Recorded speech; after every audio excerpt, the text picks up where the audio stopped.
wonder, as you look ahead to this visit by the president to China, okay, thank you. if you have a good sense here of how well the president has telegraphed what he wants the trade relationship to be like between the U.S. and China. I think President Trump will see a very confident Chinese president. The meeting will be just after the 19th Party Congress. The new personnel will be in place in China. China is feeling its oats. There's a little bounce in their step. They feel even more confident as years go by. I think President Trump had better be very well prepared, because he's going to see a quite confident Chinese president. Take us back, if you would, to November of 2014. You've been ambassador for about 7 or 8 months, and you were awaiting the arrival of President Obama to Beijing. How do you prepare for a visit like that? What goes into prepping the staff, prepping officials in China for the visit of an American president? Well, it takes a lot of work. It takes going in knowing that the best relationships are those which have mutual self-respect. That is, President Trump has to explain what's most important for the United States, just as President Xi will for China.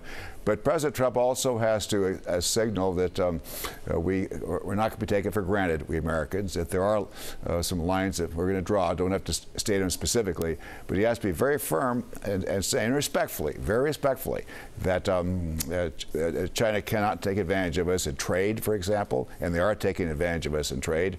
And they're also moving in South China Sea against the international standards. And so Trump's got to say, hey, you know, you can only go so far. We want to work with you, but only so far.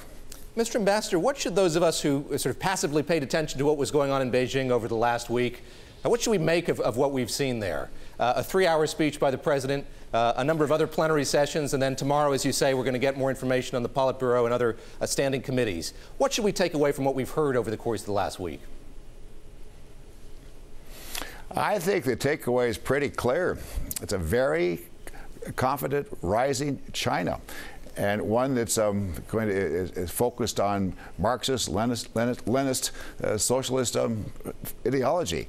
That is, the United States has to recognize that China is going to pursue its own ideology, its own form of government, and we Americans can't just assume that because we have our independent judiciary, we have our rule of law, we've got our Constitution, and we also favor transparency, that China will do the same. They won't.